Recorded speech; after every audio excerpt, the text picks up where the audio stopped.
দৈনিক পূর্ব দিগন্ত online platform থেকে আমি সঞ্জিত কুমার দে। তো আপনারা জানেন যে ঢাকা এবং গাজীপুর এলাকায় যে ফিলিং স্টেশনগুলোতে তেল দিচ্ছে না।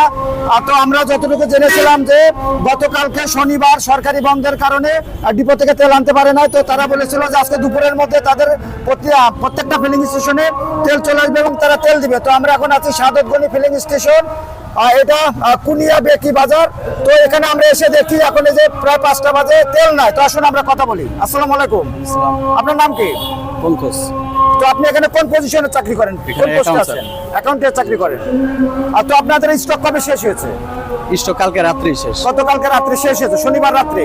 কালকে ইফতারের আগে শেষ। তো আপনারা কি যে ডিপোতে কি আপনাদের এই গাড়ি পাঠায় তেল নিয়ে আসেন নাকি ডিপো থেকে? ওখানে আমরা পে অর্ডার জমা করছি, ওখানে দীর্ঘ সারি।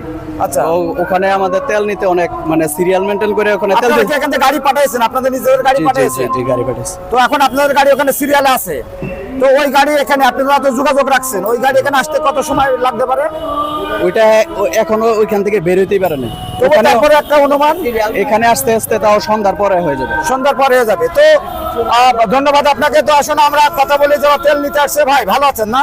আলহামদুলিল্লাহ ভালো। তো এই যে আপনি তেল নিতে আসছেন, আসলে আপনি কি ধরনের সমস্যা করছেন? আপনি গাড়িতে 1 ফুটা তেল নাই, গাড়ি যে চালায় যাবো বাসা পর্যন্ত এটার মতো অবস্থা নাই। প্রেক্ষাপট এখন কোনো যদি ম্যাজিস্ট্রেট চেক করে যে ওই তেল আছে নাকি ট্যাঙ্কিতে, ওইটা দেখতে পারে, না হলে সবার ভোগান্তি হইতেছে। আর একটা বিষয় আছে, এই যে সরকার বলছে তেলের কোনো ঘাটতি নেই, আবার আপনারা এসে ফিলিং স্টেশনে তেল পাচ্ছেন না, এটাকে আপনি কিভাবে দেখেন? সরকার কি হয়েছিল বোকাস ছাড়তেছে, সরকার কোনো ধরনের ফেক নিউজ ছড়াইতেছে, মানুষকে শান্তি দিতেছে যে হয়তো তেল আছে এটা বলতেছে। সবাই টিভি নিউজ দেখতেছে যে তেল আছে, কোনো একটা পাম্পে গিয়ে একটা দেখবেন যে একটা চালু নেই। আপনি পর্যন্ত কতগুলো পাম্পে গেছেন? আমি এই সিরিয়ালে গাজীপুর চৌরাস্তা থেকে পর্যন্ত যতগুলো পাম্প আছে সবগুলোতেই আসছে। মিনিমাম তো 10-12টা পাম্প তো আপনি গেছেন। হ্যাঁ। তো প্রিয় দর্শক, এই আছে বাস্তবতা, যেখানে সরকার বলছে যে তেলের কোনো ঘাটতি নাই। আমরা নিউজে দেখছি যে চট্টগ্রাম বন্দরে 10টি জাহাজ আসছে, তার ভিতরে 4টি তেলের জাহাজ আছে, অথচ এখানে আমরা তেল পাচ্ছি না। বাইরে আপনার অকটেন বিক্রি আছে 160 টাকা লিটার, ডিজেল বিক্রি আছে 140 টাকা লিটার।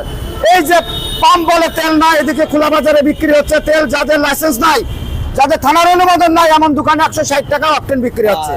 তো আমরা এটা জানাই যে পেট্রোল পাম্প থেকে কিভাবে বাইরে তেল যাচ্ছে।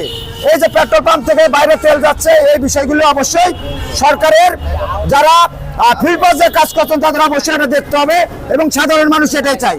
তো দৈনিক পূর্ব দিগন্ত বাংলাদেশের বিভিন্ন ধরনের অসংগীত বিষয়গুলো আপনাদের সামনে তুলে ধরে। তো বাংলাদেশের অসংগীত বিষয়গুলো জানতে হলে, দেখতে হলে সঙ্গে থাকুন। ধন্যবাদ।